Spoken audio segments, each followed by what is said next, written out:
So, hello everyone. Welcome to the Alchemy Cafe chat room. This is our very first panel discussion, and I'm so thrilled to have these three people joining me today.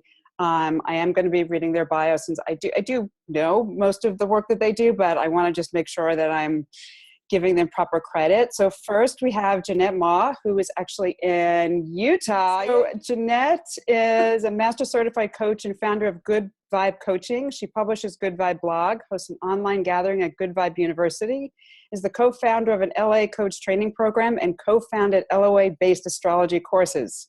She's the author of several Law of Attraction ebooks and is a contributor to Jack Canfield's Life Lessons for Mastering the Law of Attraction. Jeannette was invited to appear on Oprah's Law of Attraction episode to share about the manifesting method known as pre-rain journaling. I mean, you've got even probably tons more that I haven't even mentioned. That was too much in itself. She's an LOA geek. That's what I say. Anyway, I'm so thrilled to have Jeannette here. Next we have Matt O'Grady. Oh, great. You guys are sitting in order. I mean, well, for me anyway, so that's really cool. Next we have Matt O'Grady, who is also in New York. Matt studied psychology in college at Hofstra University and has worked in marketing for at least 20 years. He started off at Harcourt and then launched his own magazine and custom publishing company, and now owns a digital marketing company, Harmonia Media.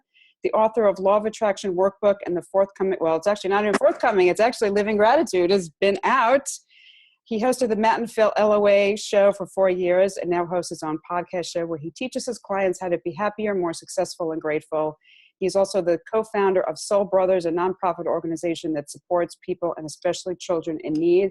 And I just have to give a shout out and just to Matt that if it wasn't for you and Phil, not only probably would I not be doing this, but I probably never would have had my radio show for 3 years, Life in the Present Tense, because I got my start with you guys. Appreciate the credit. It was all you, babe. So, and next we have Sandra Humby. You go by Sandy, right? Yeah, everybody calls me Sandy, but my birth name was Sandra Marie. So, there's an energy to that that's just got a little different hang to it. Yes.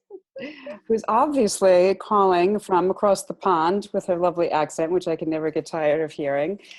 I also had to basically condense your bio because, basically Sandy is an energy alchemist and contemporary mystic with a lifetime's immersion in the activation and empowerment of the authentic voice and presence of the sacred feminine within. I mean, that all right there, begs 5 million questions. She's the author and creator of Rose Alchemy, Rose Oracle for the Heart, the Rose Alchemy Healing Program, and beautiful energy supporting products. Sandra has a rich and varied background of over 35 years immersed in the world of well-being, design, and metaphysics. She is a senior pranic healer, pranic psychotherapist, crystal healer, and very experienced house whisperer.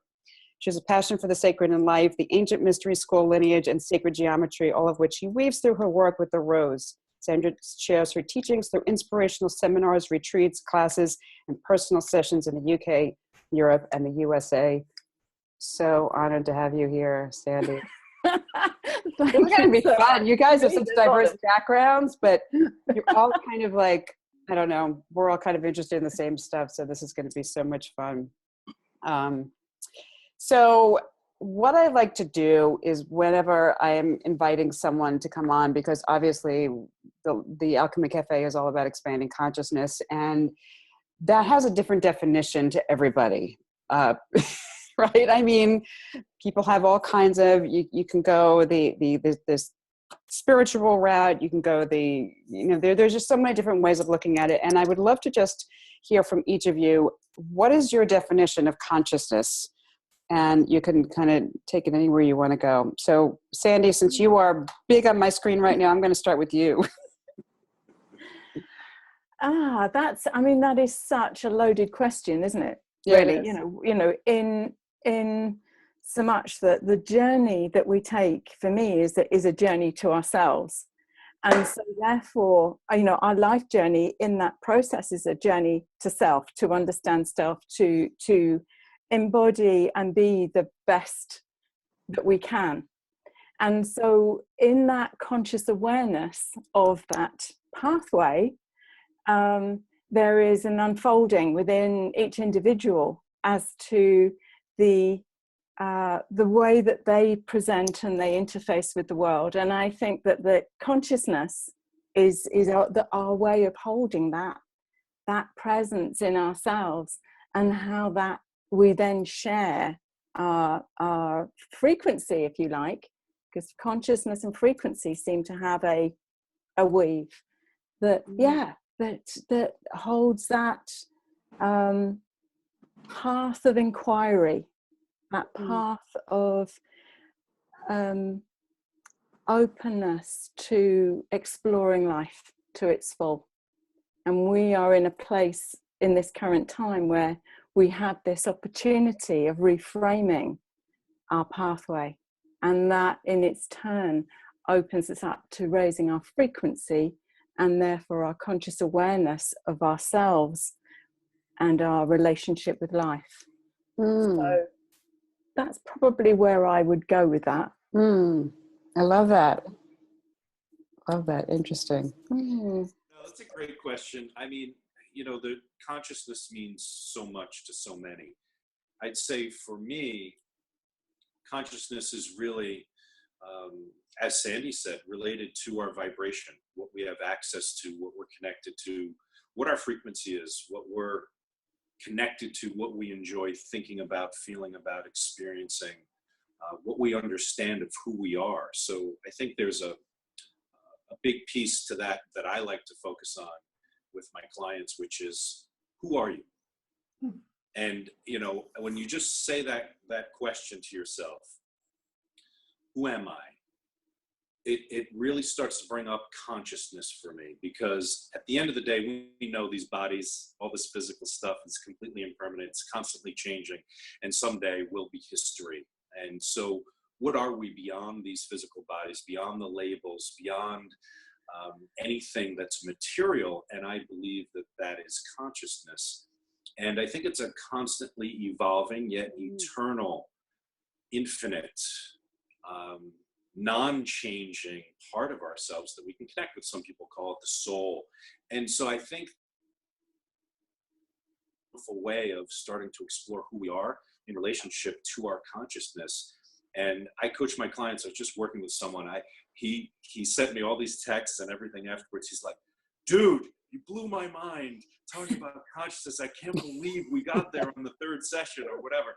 And I was like, listen, man, this is what I think is going to help you. This is what I was inspired to talk about. So as we explore consciousness, I think we get to know who we really are. And I think when we are connected to that and vibrate that, everything just starts to unfold in a more beautiful, divine way. So I love spending a lot of time investing, knowing who I am consciously. Cool. Thank you, Matt. Sure. All right, Jeannette, you're up. I was thinking I couldn't improve on what Sandy said. That was really beautiful. And then when Matt chimed in, I was like, yeah, I definitely add his contribution. I was thinking it'd be easier to define love or God. I think it probably is love and God. But you know what? I really don't. I study this stuff. I have no business trying to explain it. I just read Deepak Chopra's You Are the Universe. And this stuff, it's still a mystery to me. So that's what I have to say. Laura, let's hear your definition. No, well, what's interesting is that so there's consciousness and then there's being conscious, right? So there's a bigger, like in this conversation, I don't think there is any real answer that any of us can say, what is consciousness? Because you can say, well, human beings have a consciousness because we know we exist, whereas animals supposedly do not. They don't know that they don't have this separation like we know we exist, right? That's a consciousness. Then to me, there's a state of being conscious, which was the reason why I actually created this whole thing was what happens when we are conscious, right? When we strive to be more conscious. And my definition is that we are aware of how everything that we do, we say, we think, we interact with, not only do we affect, but it has an effect on us. So it's the connectedness, which goes back to consciousness, right? So my goal is that it happens on the individual basis, and it kind of goes back to knowing oneself. So if the more conscious we become, the bigger impact we have on the world. and therefore affecting the global consciousness. And a lot of people don't realize everything that we interact with, we affect, and vice versa. So it's from the clothing you choose to wear, the food that you eat, the thoughts that you think. I mean, we know all this from, in terms of like thoughts having energy and so forth, but it's everything, and everything has a vibration and everything has energy. And once you become aware of that, you realize that there is a silent witness to every action. And it's not God, it's not a judgment, but it's your higher self. And I have to tell you something just really interesting, a little aside, that ever since I started creating the site and was determined to really be more conscious myself, something happened organically where I'm noticing changes in my behavior, whereas before, oh, it's not going to matter, no one's going to see. And it's like, you're walking your talk. And I would be doing things that nobody else would know about or nobody else would see but myself. And I find myself I've stepped into this role. And it's really, really fascinating that when you commit to that, just how much it affects you. So, so there's this consciousness, and then there's being more conscious, and how can we be more conscious? So then I was thinking about this, and I thought, well, all of us do work with the law of attraction. It's the root of kind of everything that we do, and there's a correlation. And to me, practicing the law of attraction is the ultimate form of being conscious. And I'd love to know what you guys think about this. And the reason why I say that is that when you are aware of your vibration, your thoughts, your feeling in that moment, you are being conscious of decisions you're making, of choices that you're making, of how you're showing up, because in the awareness in that moment. What do you guys feel about in terms of like the connection between the two, and whether they're related, whether they're completely different? You can think it contradicts the other. Well, Laura, I think you're speaking directly to why I don't call it using law of attraction. I don't usually even call it manifesting. I don't call it deliberate creation. I call it conscious creation, because I completely agree with what you just shared. So those are my thoughts.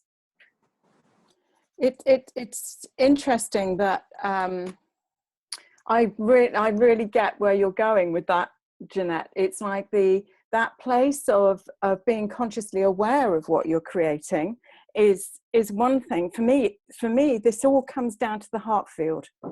So if the heart, the frequency band, the note of the heart, the spectrum of vibration that the heart carries is the sum total of our stories, sum total of the condition of our chakras, the sum total of the traumas or the joys and the challenges of our lives sit in that heart field.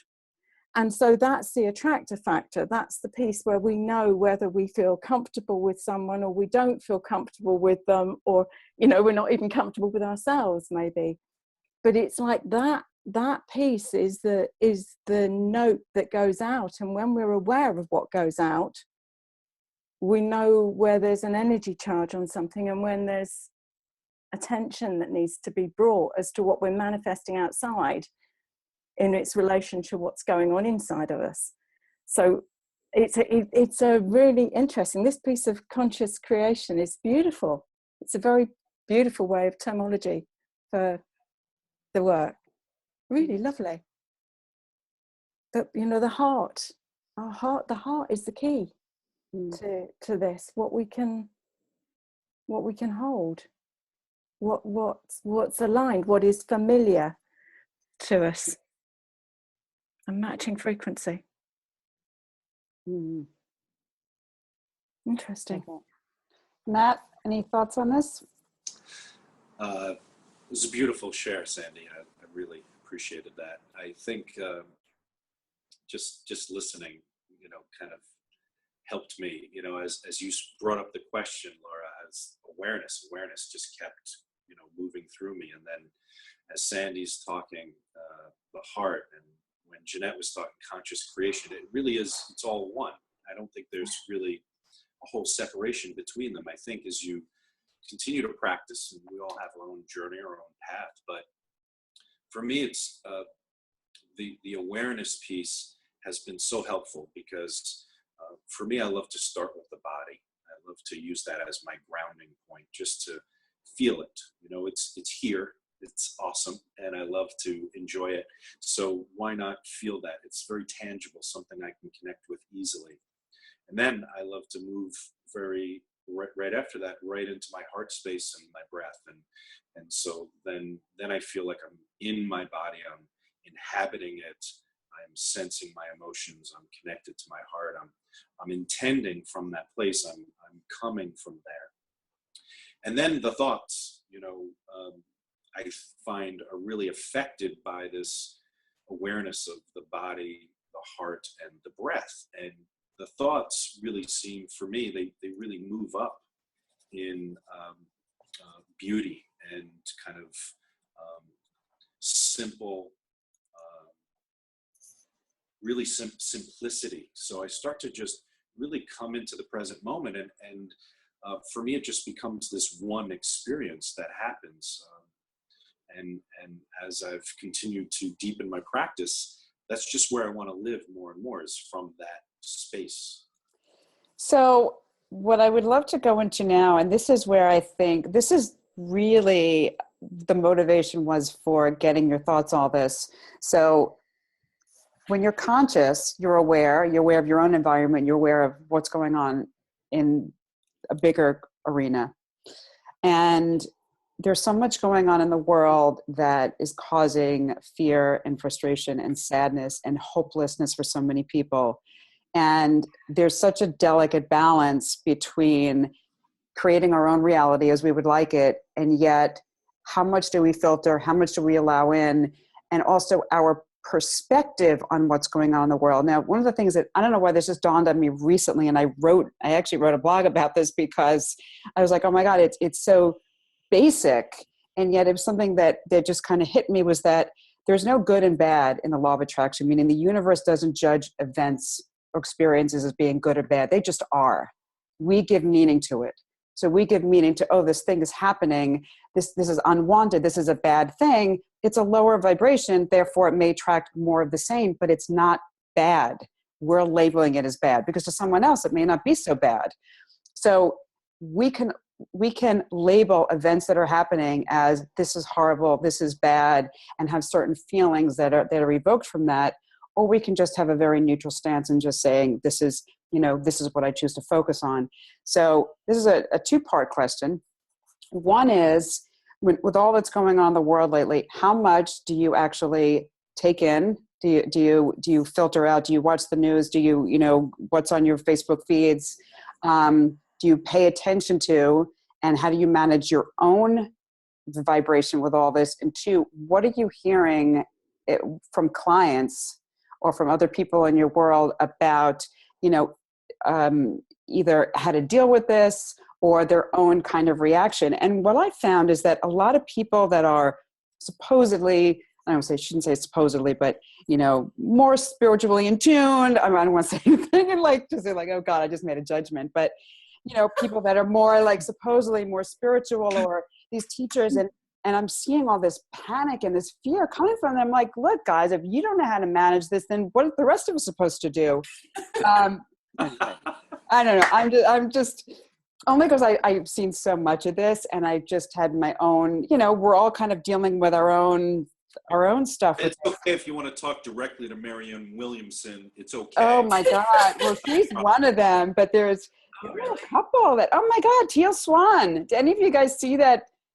Teal Swan was like, I'm packing up, I'm leaving. I'm like, she's probably going to some other planet. She's probably getting out of here. But she was just like, you guys, there was so much fear. It shocks me how often the people that we look up to for guidance, for examples, for mentoring, are responding that way. And Laura, that's one thing I wanted to say. When you started with this question, you said so much happening in the world that's causing all this fear and anxiety. You know what? I even take issue with that languaging. It's our response to it that's inspiring the fear and the anxiety. It isn't that we should all be having the same reaction because this is what it is. And if you're human and paying attention, this is how you respond. We each choose how we respond. So those events aren't causing anything for me. When I'm in my right mind, when I'm being conscious, I like to think I'm choosing how I respond, and I'm not always. But when I'm at the top of my game, I'm choosing how I feel. And to answer your question, I read the news every day. I get short summaries. I'll occasionally click on something that I see on Facebook. I don't listen to news broadcasts. Every once in a while, someone will be quoting Stephen Colbert or something. I'll maybe tune into an episode. So I feel informed, but I don't feel that I struggle to manage it. I mostly respond to it as it's kind of entertaining, but it also feels helpful for me to be aware of what the people that I work with are, the kind of inputs they're getting and what they're dealing with, so that I'm not totally clueless when they're talking. Although I can't say that's really the only reason why I plug in. I plug in because I'm interested. And I don't feel like it takes a dramatic toll on my vibration, and I'm pretty sure I'm wrong about that. I think it does have an effect, might not be a dramatic one, but I just kind of try to remind myself, go with what feels better. And I like being mildly informed. So when you say, so it's not affecting your vibration, is this a deliberate in terms of, well, I'm just going to go play with the dogs. I'm going to do something that feels good. Or do you actually, Trump doesn't create my world. He doesn't. I create my world. He can do what he wants. They can do what they want. I'm in charge of my world. They get to do it their way. I get to do it mine. And I can be pretty plugged in and not feel like I'm their victim, or that they are going to make decisions that ruin my world. It's good practice is what it is. It's good freaking practice to remember that I am in charge of what I vibrate, and thus what I create. And we each get to be right. They get to be right about how it's all drama and trauma and the world is ending. More power to Teal Swan. But I get to choose for me. I can't wait to hear what Marianne Williamson is up to. I have not followed her. I probably watched the same thing you did, Matt, and I was really surprised. So, well, there's a couple of questions, but so I'm curious, Jeannette, do you ever have to do any reframing in your own mind and saying, well, all this is just the collective consciousness and we brought this on, right? Because these things don't happen by accident. We brought this all on, and it's going to be fine. It's going to be fine. Do you ever have to do anything? It is fine. I don't even know about the future tense of going to be. I feel like it is unfolding perfectly. I prefer that thought. So just like there are so many things in my own life that as they were happening, I thought, this is bad. This is really, really bad. Like when they were trying to fire me from my corporate job. They were getting ready to fire me. I did not think that was good in hindsight. It gave me the push Thank out God. the door I needed. Thank God. Right? Thank God it's right. Oh my God. It's just like they say, those guys in your life or women who are wearing the black hats are often your heroes, your best teachers, your best friends. I often don't see that until I'm looking at it in hindsight. And that's happened enough that I can believe that about what's happening here as well. I've also heard several spiritual teachers that I tune into say that all is right here. This is not falling apart. This is by design. All is well. I like that thought. I go with it. I don't know how this is perfect, but I trust that it is. That's great. Great. I knew you would have some. So one last thing before we move on to someone else. So what are you hearing? Because you work with people all the time. You work with people at GVU. What's kind of like, are you seeing kind of also that meltdowns, fear?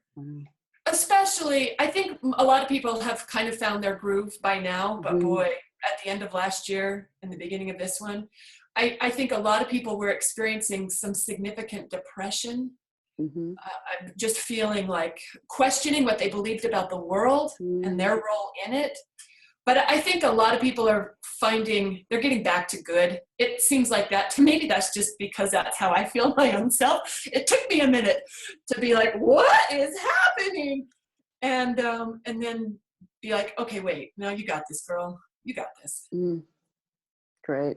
Cool. But yeah, I work with a lot of very well-informed, savvy, conscious creators, and it's thrown a lot of people for a loop. I don't know anyone who didn't feel a little bump in the road, at least a bump in the road, if not a full-on rant. Right. Cool. Thanks, Jeannette. Matt? This is an interesting topic. I'm not a big news person. I realized I used to live in a spiritual community, and we didn't watch TV, and we didn't go on the internet other than do some work. and I was kind of sequestered a bit for, you know, at least weeks at a time. And then, you know, I'd go out and do whatever. But I did that consciously. It was a conscious choice. And when I came back out to like the world and saw what I missed, I realized that for me, I had missed very little. And so, you know, this was 20 years ago. But, you know, as I've kind of been more in the mainstream of life, you know, I hear about everything, and you know, it's interesting. I mean, I just kind of follow what I want to know more about. So as I, you know, if something pops up, it's usually computer. Like, I feel like the TV is so dramatic and the images, I really don't like taking in a lot of what I see on news images. It just makes me feel badly, so I don't watch them.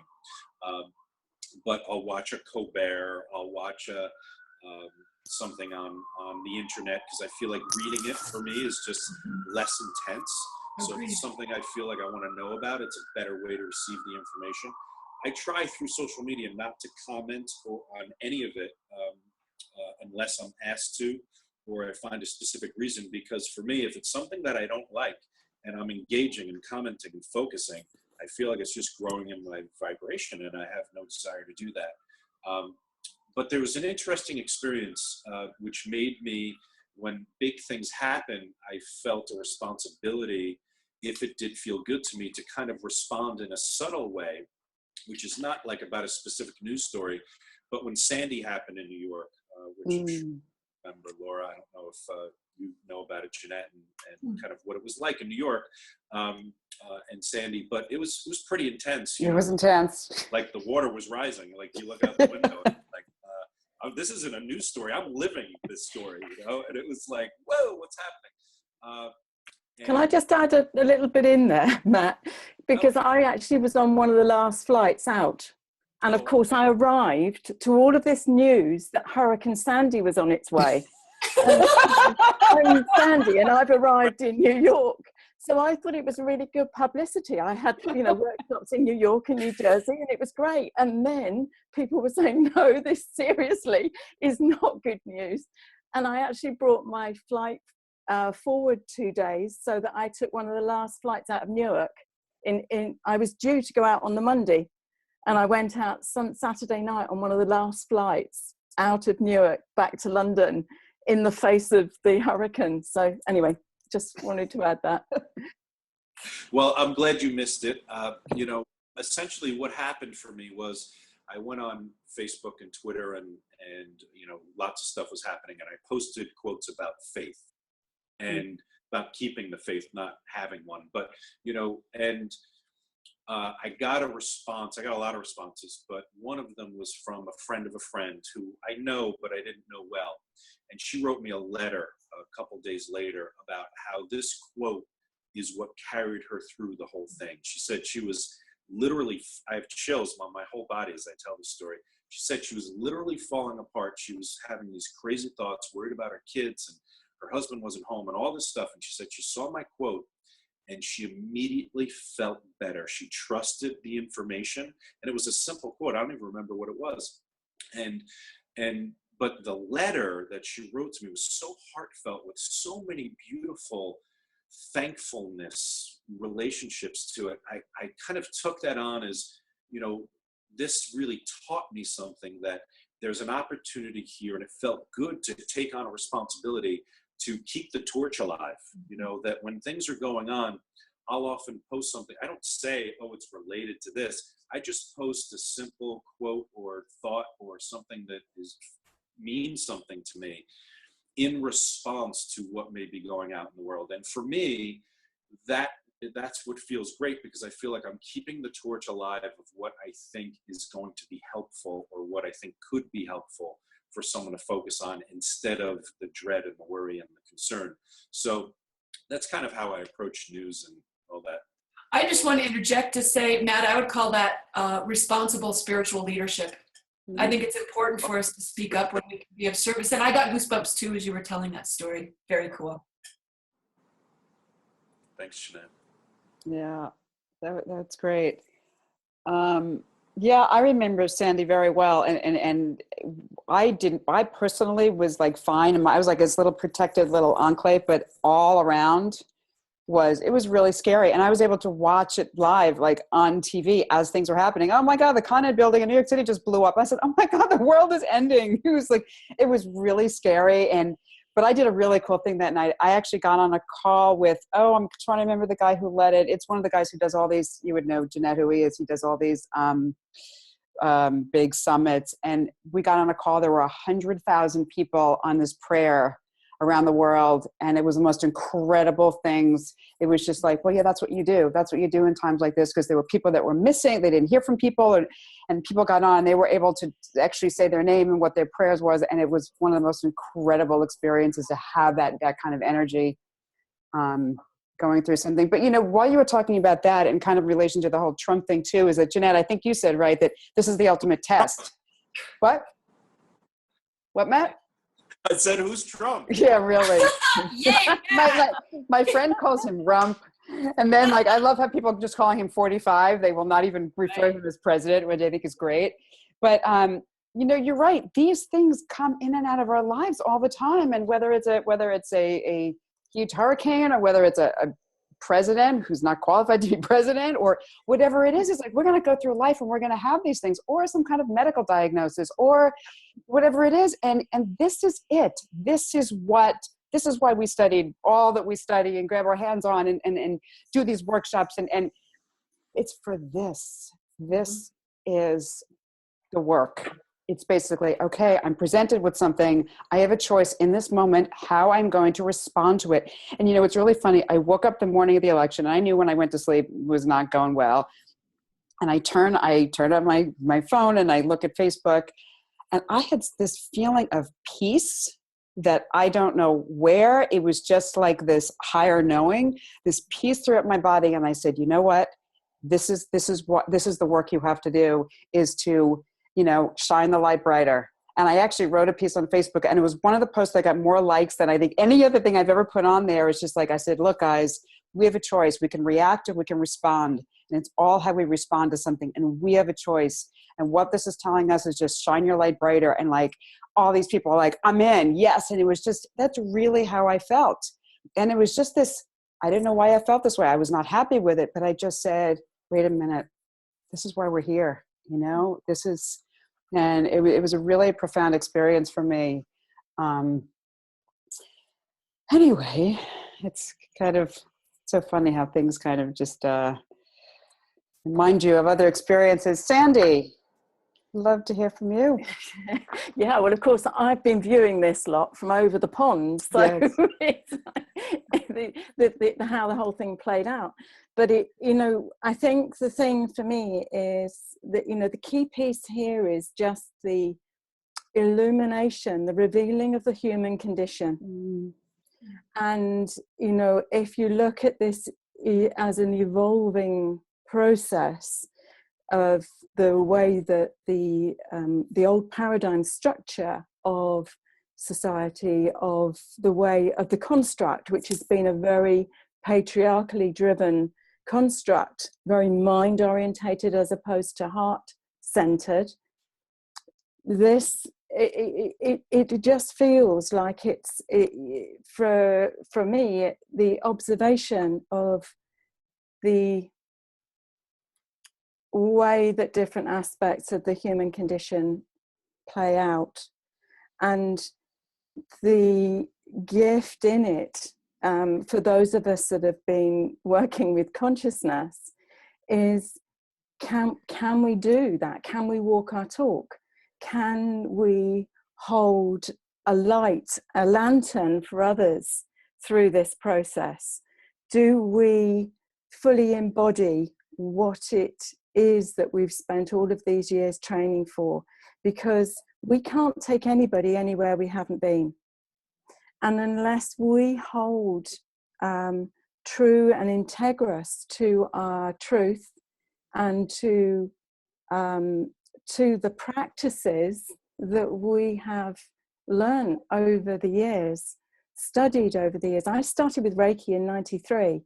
I've got a long pathway here of working with energy and awareness. Some of that has taken me on some very circuitous routes. Some of it's been more laser focused. So, you know, it's not been a straight pathway. Otherwise it wouldn't have taken me 24 years to get to this point. I've been gifted stuff that I wasn't ready or I wasn't prepared to hold the discipline to really work and master. But all of those tools have stayed in the tool bag for me to be really able to work and garner and nurture those pieces now. I think that piece of faith that you spoke of is absolutely a key piece here about holding the faith. There is something that has to be bigger here that is unfolding beyond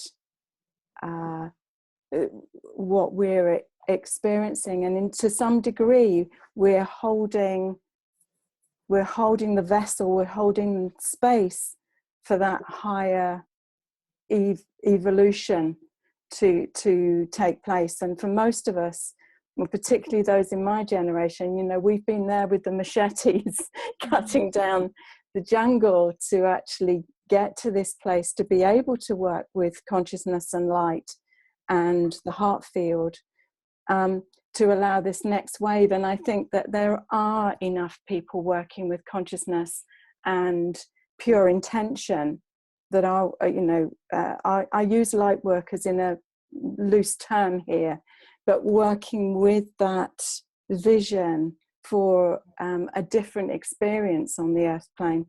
And, you know, this old paradigm story was that there was security outside of ourselves. And I think that this is what this is illuminated, is the fact that, and that's what's thrown a lot of my clients into absolute chaos, because what they had grown up with as a security structure outside of themselves does not exist anymore.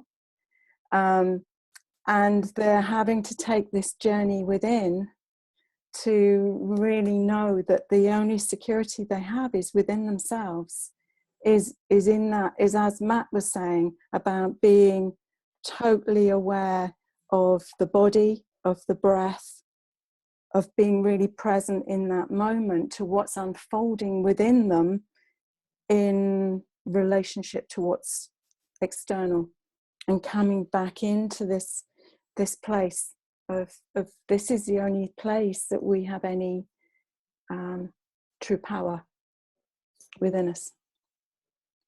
So yeah, I think this is uncharted waters in a lot of ways, and the gifts and skills that we've been drawn through our own journeys to resource are so vital now, so vital. Yeah. So let me ask you a question, and I love that, Sandy. That was really beautiful. Thank you. In terms of this evolution of whether it's humanity or as a planet, or actually I read a lot of, and Annette, I don't know if you, Jeannette, I don't know if you discussed this at all in Good Vibe Astrology, in terms of actually what's going on with the planets are very much in line. Like, we're going through a dark phase, like, and it's happening other than just what's happening here in the US or even just on Earth, which I found was really interesting. So with all this that's going on, it seems like we're like, everything's coming to a head. And I think, Sandy, that's what you were saying, is like, I mean, what they're doing to wildlife, what they're doing to the environment, what's happening with, it seems like we're, as consciousness is shifting, right? And we're going through the ascension and all that, it seems like we're going backwards. And one of the things that actually the Teal Swan did say was, you have to have that desire in order for that. You have to know what it's like to not have something, to birth the desire to actually have what you do want. So, and I feel like a lot of good is coming from this as well. People are waking up. People are like, wow, this wasn't a concern before, and now it is a concern. So like you said, Sandy, it is uncharted waters, and yet where we're not used to dealing with this on so many levels. No, and it's like what was hidden is having to be revealed. Right. Now, to be healed, ultimately. To be healed, yeah, absolutely. So what has been hidden in our businesses, in corporational structures, what's been hidden and masked within, the illusory aspect of, certain people that we may look at and in the past have revered, what's underneath dark secrets are having to be revealed. Now, I think what's really interesting is that those of us that are working with consciousness are looking at our own diet. We're upshifting the frequency of the food that we're eating. We are making conscious choices about where we obtain things from, where we buy stuff, supporting small businesses, and looking at our spaces and making sure that we're not carrying too much extra stuff that we don't need.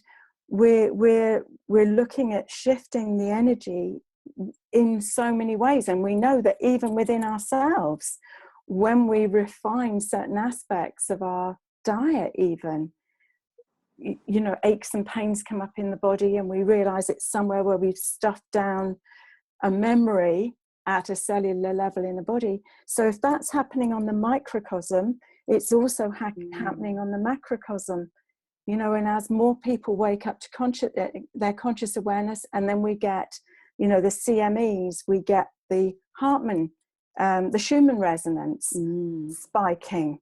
What's that doing? It's purging. It's purging the stuff that's at a lower vibration.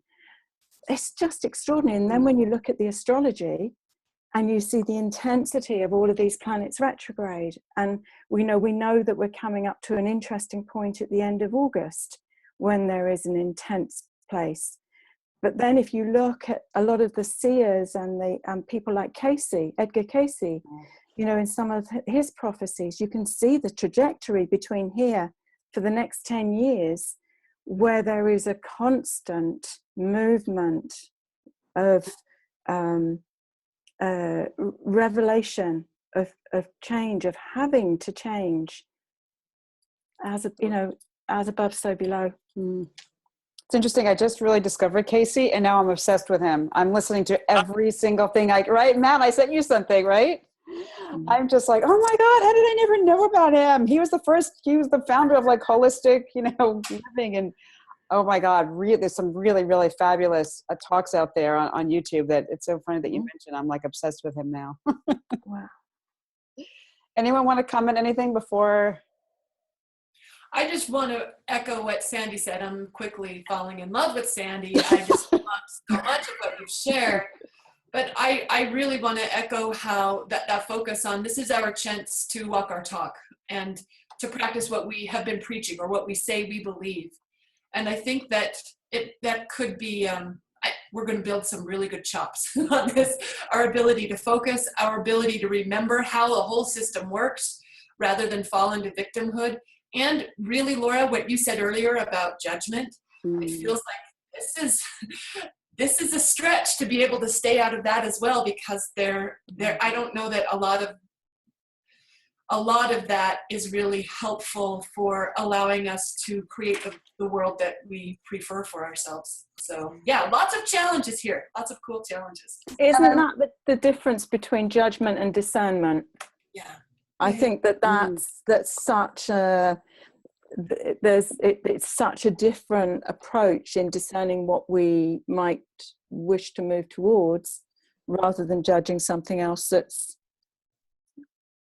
not right or whatever. But yeah. So I'd love to get your guys I think I know what you're going to say, because from energetically, but I wanted to throw this out there, since there's so much now about protesting, right? Which we know is against, right? Protesting, you're fighting against. And yet I did not participate in any of the marches. but I did watch them. It was live streamed and I watched it. And to me, I was in tears. I mean, it was one of the most incredible things I've ever witnessed. And yet I had no desire myself to be part of it. And I am also I'm not a fighter. I'm not a protester by nature. It's like, to me, it's like, no, I want to do something positive. I will do something progressive, but I have no desire to protest. And that energy just doesn't feel right to me. And yet it did bring, for a lot of people, they have this energy of, they feel like they need to be out there and state their case. And I'm fighting for this. But, and I'd love to know what you think, what you think about protests in general, fighting for something. And also, what is an alternative to that's not so resistant based?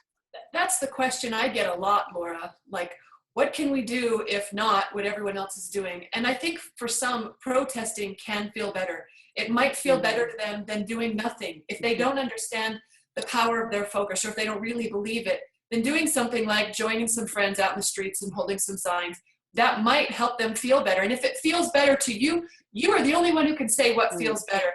So staying out of judgment of protesters has been one of my challenges. As I see some LOA savvy friends who got really excited about that sort of routine.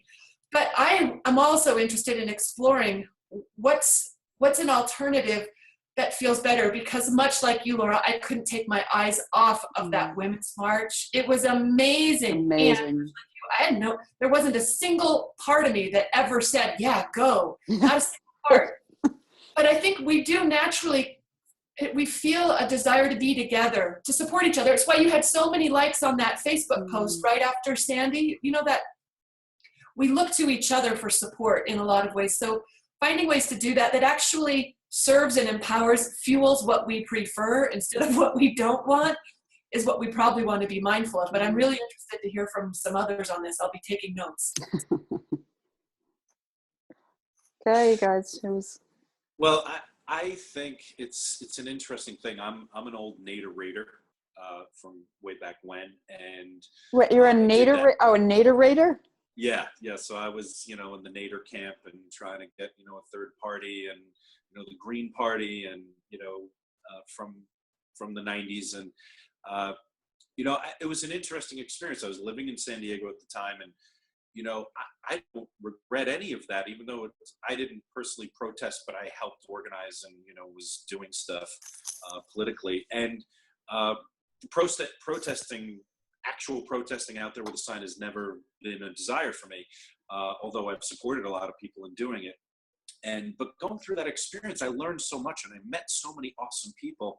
And I think, that kind of, resistance against, it's kind of this double thing that is going to, essentially create some intensity, just to use some kind of, as neutral as I can find words. So I think it's one of those things, as you continue to develop yourself, I think it's important to follow through on what feels good in the moment, right? And I think sometimes I really agree with this idea that, anger sometimes is the process of coming out of a lower vibrational place. And so I think it's important to acknowledge that. And also, so fast forward 20 something years, and now I donate a lot of time to an LGBT online publication with my digital marketing company. And I'm working with them more and more because I love these people and they're so awesome. And I believe in everything that they're doing, although I still have no desire to protest.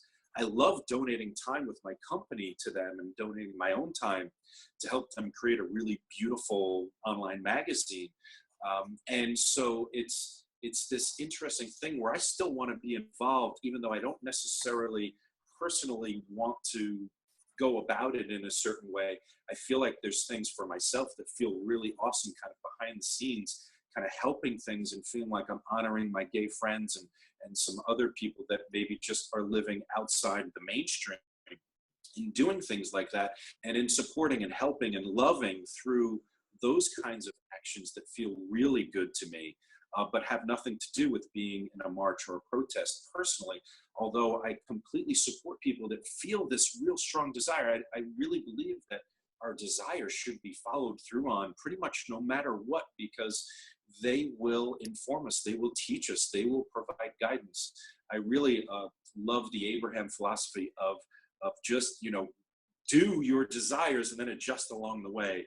I found that works tremendously for me, that there are no mistakes. Just follow your bliss in the moment and then adjust as you feel inspired to do so. And you're going to get the response from your inner guidance and from the world on kind of where you want to go next with your mind, your heart, your body, your words. So I think this is a great topic, though, because it's clear that in the world today, especially with social media and the media itself and how things are unfolding, that there's for lack of a better term, there's a new order kind of coming through here. And I think we're kind of blind if you don't acknowledge it. And really trying to learn from it that, the small and disenfranchised, if you will, are going to have a voice now. And how are we going to be as a society and as a spiritual community in responding to that?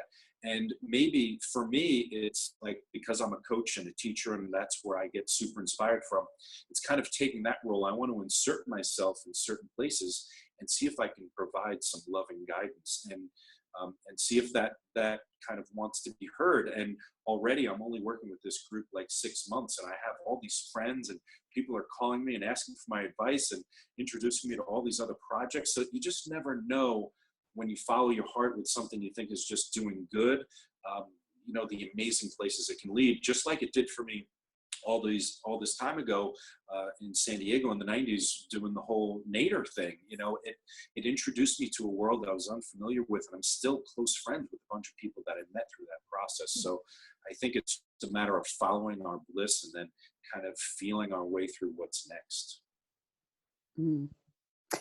That's great, Matt. And while you were talking, something kind of came to me, and it actually follows on what Jeannette was saying as well. And that is like doing what feels good, right? And so maybe protesting may feel good because the other side of that is this desire, which is even more powerful than what they're fighting against. Right. So, and I think that's the thing that's so important. And I said to a good friend of mine, I said, it's great if you want to fight for something, but be really clear what you're fighting for. And that word fight is actually kind of doesn't really resonate well with me, but it's like, if you're really clear on what it is, the ultimate outcome that you want, then fine, go protest, knowing that you're building up this desire. But I think it's a really important piece. And for some people, they feel like they have to take some action. And if like being with other people that feel the same way, then that works for them. So I realized that I probably was putting some judgment on, protesters are always fighting against and it's never good. And you know what? It actually may really serve them. Well, the same way protesters have judgment against those of us who are sitting home, just saying our prayers and sending our love and light. I mean, I've been ridiculed a number of times for thinking that's going to make a difference. But obviously, I think that energy is what makes the difference. And however we best tap into that, whether it's joining with others and wearing pretty pink hats, or whether it's staying away from the fray and just unplugging and petting our cat at home. I mean, I think there's two examples that I think you can't ignore. Martin Luther King and Gandhi, just historically, they protested, and these guys kind of knew their stuff. They were powerful spiritual beings. And I think you can't ignore the results that came from it. And I think you're right, Laura, this kind of focus on the fight or the protest is where a lot of people get caught up. But you just have that subtle switch to remember what you want. It really ends up being a much different thing. Right. I think that's partly how we ended up with Trump as president, because we had those who were for him and those who were against him. There was a lot of attention on Trump, and that energy, it all got fed. Yeah. Sandy, I'd love to hear what you have to say on this. Well, actually, interesting. The thing that came up for me as Jeannette started speaking was, this Mother Teresa quote. And, she said, don't ask me to fight against anything. I'm not prepared. That's not where I want to be. But if you ask me to stand for peace, I'm there. And I think that this it was such an interesting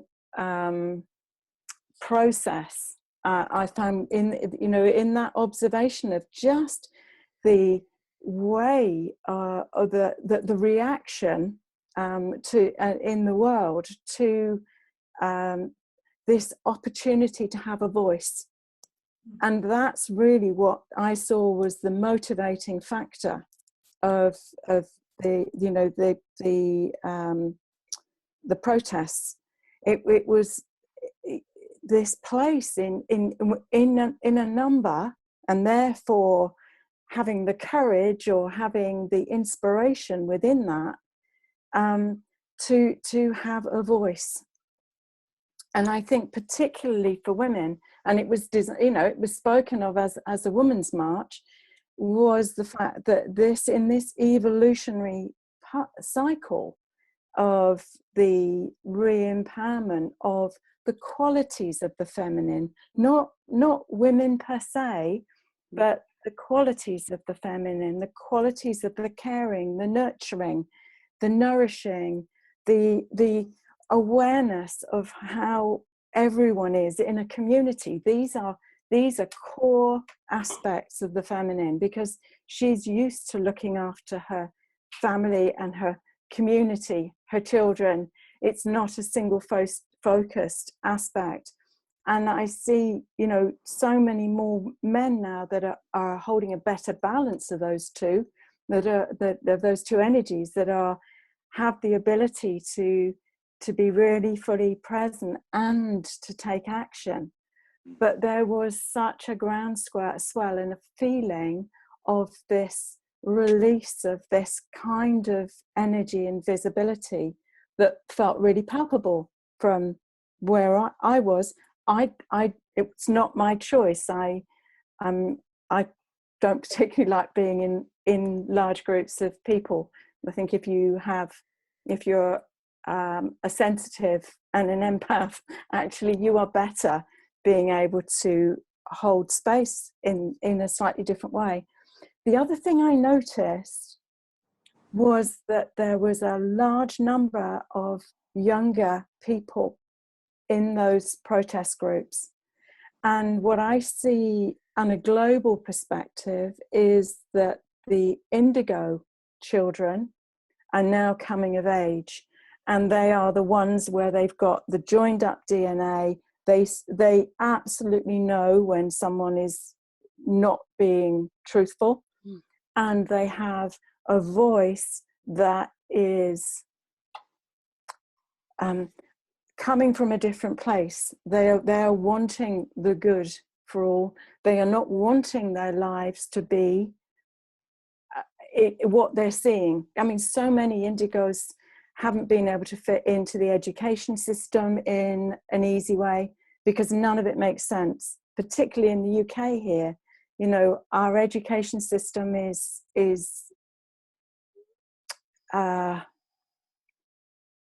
very focused on stats, and I don't know whether that's the same in the US.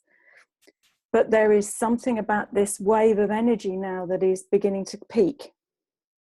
And it felt like they were a group that were liberated in that opportunity. So when you start to see that, you know, people connecting the dot with the power that is possible to change for good, to create change for good, there was an inspirational aspect for that, for me. And yes, I totally agree with what you know, Matt and Jeannette and yourself are saying. You know, we have to follow what lights us up. You know, when the heart is, when the heart's fired, we have to follow that. We have to follow what lights us up. That's our truth. That's our pathway. So yeah, it was powerful. It was a powerful, you know, there was, you know, there's obviously aspects to it that were strongly feminist, that, you know, it's like swings of the pendulum, isn't it? You know, there was protesting for protesting's sake, and it was against different aspects. There was a melee of different threads to this. And, you know, yeah, you can look and say, well, okay, we've had one swing of the pendulum, we're going this way, and it's like, you know, but it's not. It's always about the weave of the two energies of being and doing, and coming into center place, coming into this right action. What is right action here?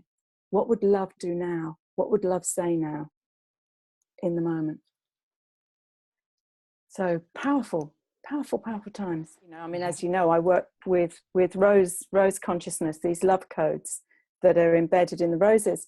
And in the last eclipse in February, there was a really, really strong guidance to make some essences. And they were, and one of them in particular is an essence for heartbreak. And they're in it at one level. When we look and see what's happening around us and happening in the world, it is heartbreaking. You know, in truth, at one level.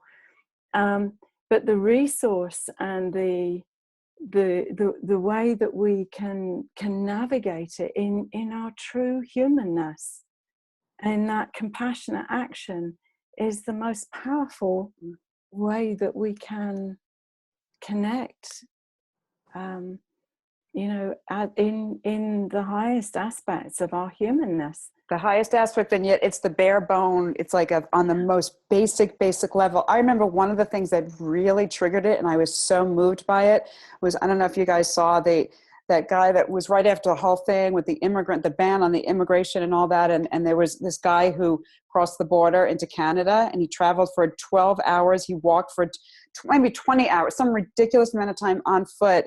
And when he crossed over the border, he was literally collapsing. And in Canada, the police, Sandy, you saw that?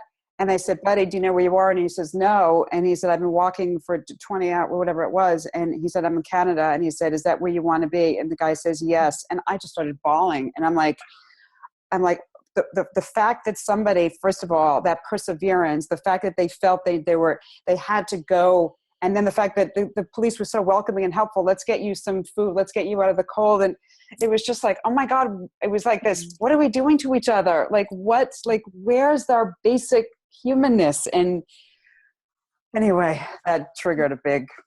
Yeah, it's this whole piece, isn't it, of man's inhumanity to man. Yes. So where does that stem from? You know, where is that? You know, it's staggering. I think it's pretty clear where it stems from. Fear. Yes, absolutely. And I think that, you know, one of the things that is so easy and so simple, yet so easy to forget if we're not paying attention, is kindness. And I think that, you know, just intending to be kind in the simplest of ways, for me, has been a very enlightening process. When I first started off on my spiritual path, I wanted to take all these quantum leaps and do all this stuff. And now that I've been at this for some years, the simplicity of just a moment of kindness, giving it and even receiving it, is just so sublime to me. It's like there's nothing else for me but this interaction, this moment, this simple thing. It couldn't be somebody handing me a glass of water, you know, it's amazing how simple it can be. And when I open my heart to it, it has so much beauty. For me, it doesn't have to be, and I'm not trying to take away, Laura, from, you know, the perseverance and the story you've shared. It's beautiful. But I love opening my heart to the simple and the non-dramatic, and seeing there. I feel like there's so many opportunities all day long if we open to them, that if we open to them with that same level of heartfeltness, it can be just as beautiful. And I find it so uplifting. It kind of, you know, just rides me through for the next opportunity, which might be dramatic or more intense or more challenging for me to bring that kind of heartfeltness to. But if I have the simple one, I'm kind of riding that, I'm already there and I'm ready for it. So I don't know, this is just such an amazing conversation. I'm so grateful that I got invited, and just everything everyone's sharing has really got me feeling the burning happy tears here. So thank you. Thank you so much, Matt. And go just along the lines of what you said about kindness. To me, I find just thank you for the most mundane, smallest thing. Just to say thank you to somebody is just, that's been a practice. I don't care what it is. I don't care who you are. One little thank you is just Anyway, before we wrap, I'm so cognizant of you guys' time, and I'm so appreciative that we've actually been chatting this long. So I don't want to hold you guys up, but is there anything anyone just wants to say in parting? I'd love you to say where people can get in touch with you. And if anything you want to share that's upcoming, go right ahead. Matt, you're big on my screen. Why don't you go first? Well, I kind of did. I just spoke, so I don't have much more to say than that. It's a pleasure being here. MattO'GradyCoaching.com is the easiest place to get to everything about me. But thank you so much for the opportunity. Everything that everyone shared today, I'm just honored to have been a part of it, and I hope to connect with you guys again soon. Thank you, Matt. I'll second that. I hope to play with you guys again soon. This was a delight. Thank you, Laura, for inviting me. And thank you, Sandy and Matt, for being such a pleasure to spend time with. If anyone is interested in following up with me, Jeannette Maw, I'm at goodvibeblog.com. Thanks again, Laura. And check it out, Jeannette. I just feel like I owe you so much just love and appreciation and gratitude because you've done so much for me and getting me here. So Sandy? Yeah, and Sandy Humby, and it's rosealchemy.com. And actually, I'm going to be back in the States again in June for a short visit, but I'm also a speaker at the New World Consciousness Conference in Orlando, which is the 11th to the 13th of August. So, but thank you so much. I feel really blessed to have had the opportunity to be here. So thank you so much to you all. Thank you. Thank you so much. I didn't know where the conversation was going to go, and I love to just let it organically go where it's going to go. And this was fabulous. Thank you so much. I love all of you. You all are just, it just worked out perfectly. And we'll connect soon.